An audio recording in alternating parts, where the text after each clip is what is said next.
Today, you are joined by Rabbi Eli Abadi, a distinguished religious leader and interfaith diplomat. Rabbi Abadi, you are most welcome. Your life journey spans Lebanon, Mexico, the US, and now the UAE. How has this multicultural background shaped your spiritual outlook and approach to Jewish leadership?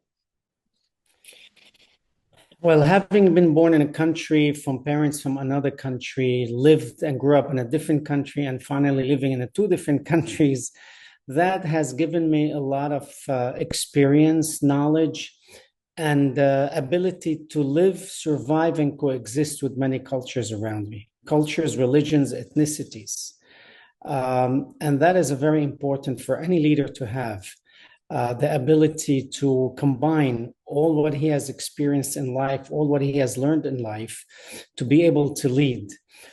Because a leader has to be a person who not only sees his 4 cubits of people around him, or only the group that he's leading, but he's to be able to know, understand groups that are beyond, and be able to adapt some of those principles, some of those customs into his leadership, or some of those styles of leadership into the leadership that he has. So certainly, having been born in Lebanon, which was a very modern European country known as the Switzerland of the Middle East, and Beirut as the Paris of the Middle East, yet from parents that came from what we call the old country, the old Syria, very traditional, very culturally Arabic, if you will.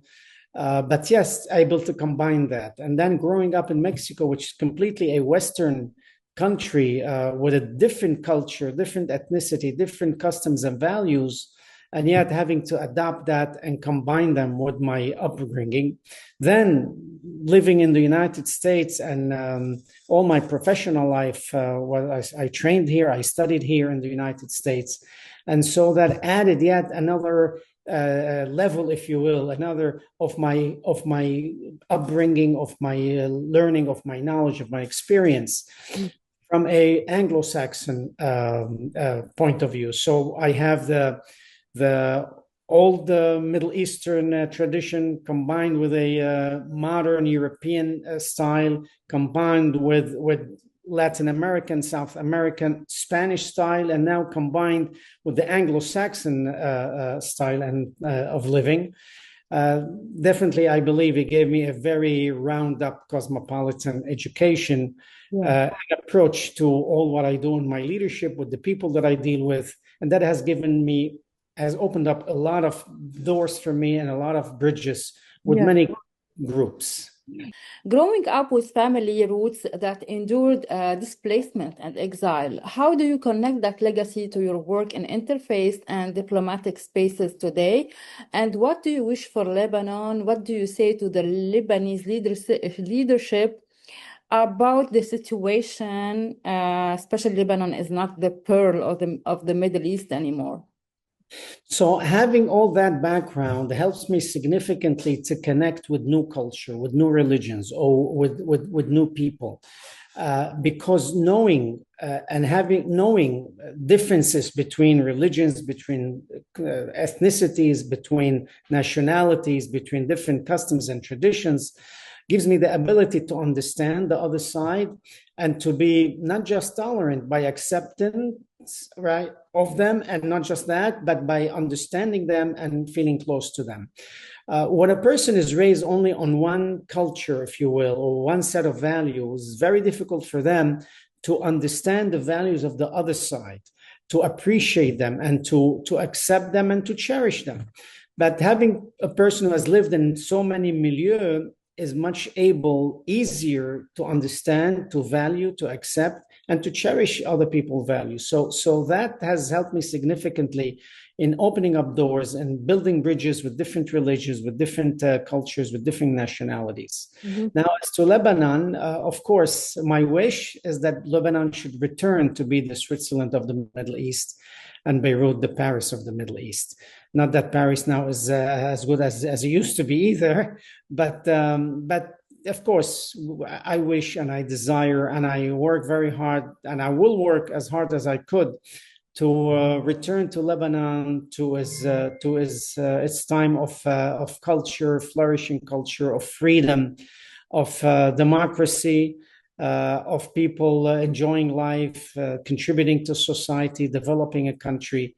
That's what I wish for Lebanon, and that's what I will work for if I can. Mm-hmm. You were recently here in DC. You were inducted into the Spiritual Diplomats Corps and spoke at an international interfaith gathering organized by Pastor Mark Burns at the Congress.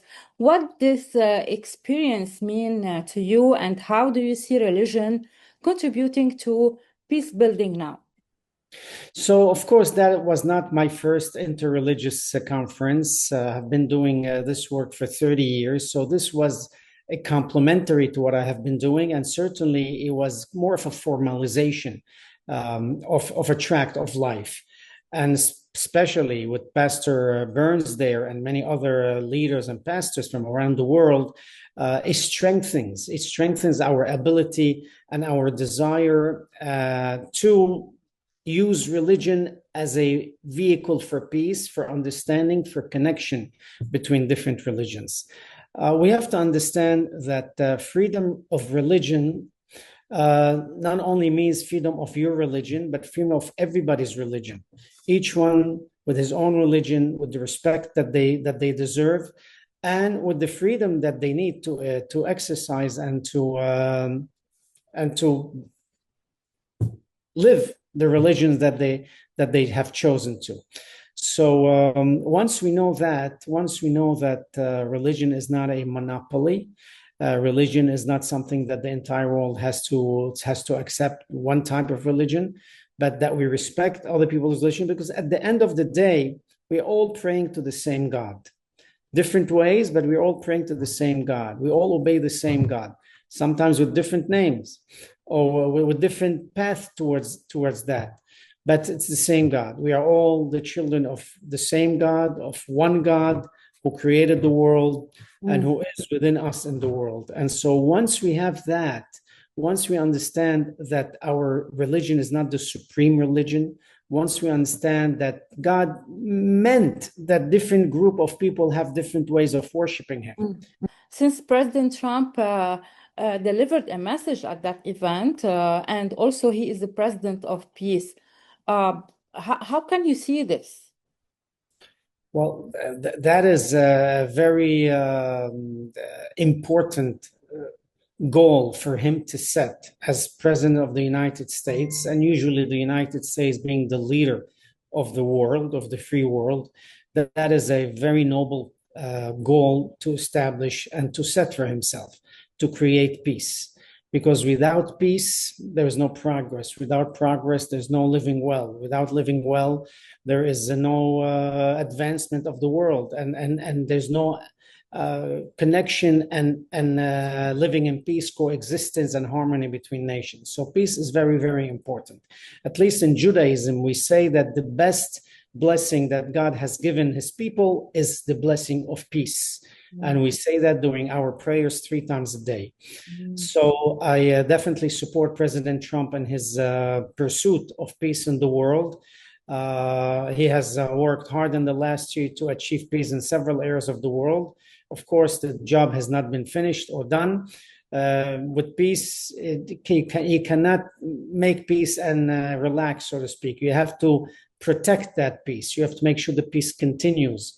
And so it's something that on a daily basis needs to be watched, needs to be protected. So yes, we definitely support that initiative. And we as religious leaders, we have an obligation and a responsibility to pursue that peace with everybody. Amazing. Given your appointment in both the UAE and with the Royal House of Qastan, what unique role can Jewish leadership play in bridging Muslim-Jewish understanding in the Middle East?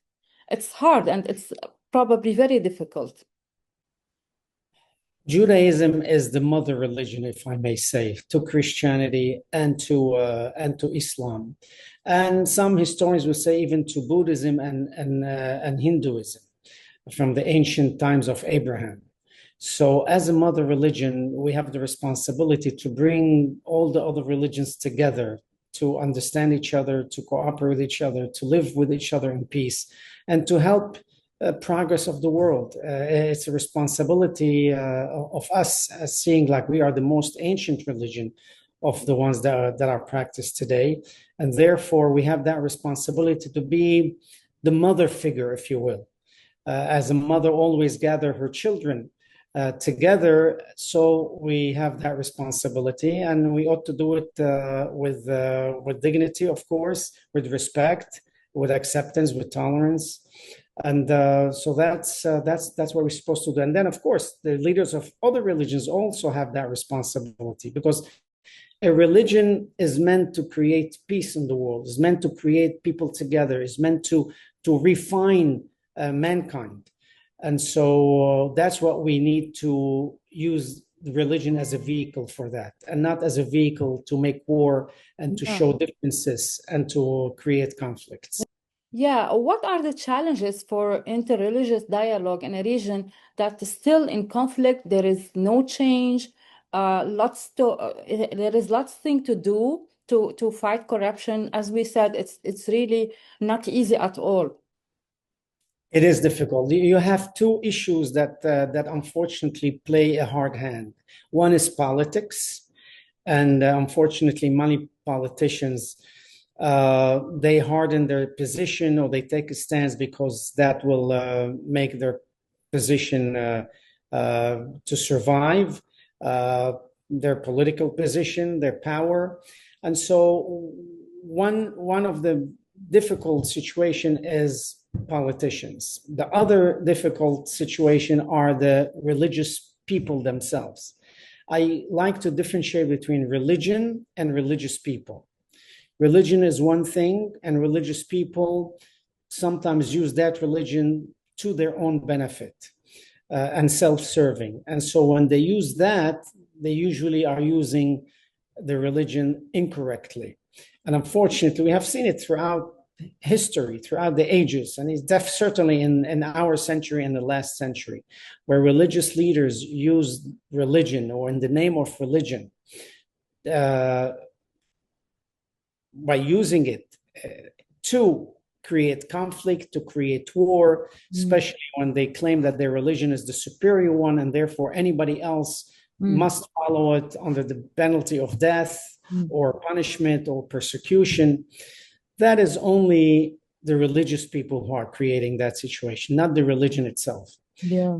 But we ought to go back to see what purely the religion demands of us. And what religion demands of us is usually worshiping God, being peaceful, creating amicability and fraternity between all nations and all people.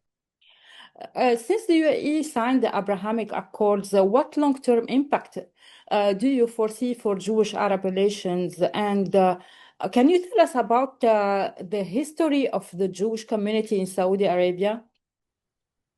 Well, let me answer the first question first. Of course, after the Abraham Accord, and even before the Abraham Accord, the UAE respected their Jewish residents, although there were very few of them. After the Abraham Accord, when I was asked to go and become the senior rabbi there, and of course, that was an official recognition of the Jewish community there, and that community grew significantly after that, living in peace and harmony with great coexistence amongst all the people that live there. As you know, the UAE is a multicultural, multi-religious, multi-ethnic society. And so, but the government is able to maintain peace amongst all the groups. And I saw that there is great respect amongst the groups. There is a great reverence also. I was welcomed and received by everybody, Arab, non-Arabs, Muslims, Christians, Hindus and Buddhists, with great respect and great reverence. So I never felt any issue. The opposite. I felt it was the most peaceful country that a Jew and any other religion really can live together in harmony. Now, as to Saudi Arabia, of course, historically, Jews lived in Saudi Arabia for centuries and millennia. There was a significant Jewish community during the birth of Islam in the Hijaz region of Saudi Arabia, including Medina. And so there is a great history. After the advent of Islam, as there were some persecution of the Jews, and there was the massacre that took place, so many of the Jews left, and some of them were forced converted into Islam. But the history of Saudi Arabia and Judaism is an ancient history. They've lived there even before the advent of Islam. From the destruction of the Second Temple in the year 68 of the Common Era, Jews were dispersed all throughout the Middle East. Some went north to Syria, some went back east to Babylon, Persia, India, and some went south to include Saudi Arabia. Through your leadership with Justice for Jews from Arab countries, how do you assess progress in international forums acknowledging Jewish refugee history alongside other refugee narratives? So with JJAC, it was an uphill battle at the beginning. We have had now the organization for more than 20 years, but we have made great strides in many countries, in Europe, here in the United States, and even in the Gulf. Now there is kind of recognition, acknowledgement that there were Jewish communities in Arab countries. Those Jewish communities were there for millennia also. Going from Morocco all the way to Iraq, Jews have been there for thousands of years. Some of them even from the time of King David and King Solomon, which is 3,000 years, and some of them for 2,500 years, especially in Iran and Persia and Babylon after the destruction of the Second Temple over 2,600 years ago. And of course, certainly after that. So number one is the acknowledgement and recognition that there was a flourishing Jewish community that contributed significantly to each and every country that they lived in, and when it comes to art, to business, to commerce, to music. The Jews were there, again, from Morocco all the way to Iraq and Babylon. Morocco, actually, 2 years ago, as they promulgated their new constitution, that Jewish contribution has been enshrined in the new constitution of Morocco. The Jews have been part of Morocco for millennia, and as such are part of and parcel of Moroccan culture. Likewise in Iraq. In Iraq, the first finance minister of the last century was Mr. Sassoon, who contributed significantly to the modernization of the finances and the economy of Iraq. Egypt, the same thing. Syria, the same thing. Yemen, of course, Yemen. Likewise, there was in fact a Jewish kingdom around Aden. This is going almost 1,000 years ago, 700 years ago.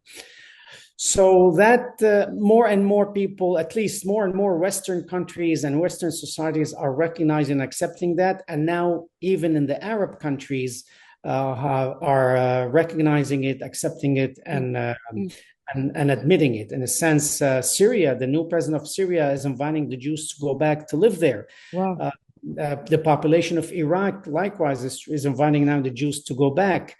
Egypt, President Sisi personally told me, if the Jewish community returns to Egypt, I will make sure I will build them new synagogues and make sure that they're comfortable, that they could follow their religion and their culture. Morocco is doing it as we speak all the time. So yes, it was an uphill battle that took some time, but now it's already out there, is recognized, and it's accepted. Rabbi Abadi, is it very important for the Jewish people to liberate the Iranian people? I mean, why the Jews are so interested to let this regime, the Mullah regime, down and get rid of Khomeini or Khamenei, what he represents, the Mullah regime?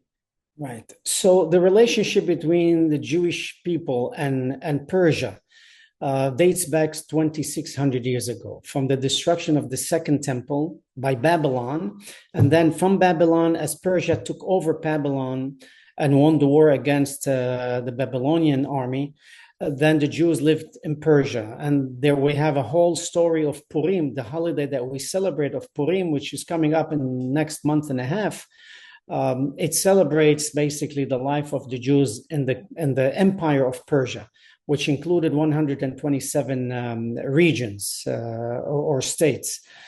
So that relationship has been there. Even the King Cyrus at that time, he was the one who claimed that he was inspired by God, who told him, you should go build me the house again, which became the second temple in Jerusalem. And King Cyrus gave the Jewish people in Persia the wherewithal to go and send them. He told them, you go and you must build the second temple as God has told me. And so the second temple was built due to the help, insistence, and the support of Cyrus, the king of Persia at that time. And the Jews lived in Persia since then. Some Jews have not interrupted their life, and they're still living there. It is believed that maybe 12,000 or so Jews still live in Iran. Now, what's important for the Jews for the fall of the regime is really not important for the Jews as much as important for the non-Jewish Iranian themselves, and for the region, and for the whole world. It's important. The Jews are still living there.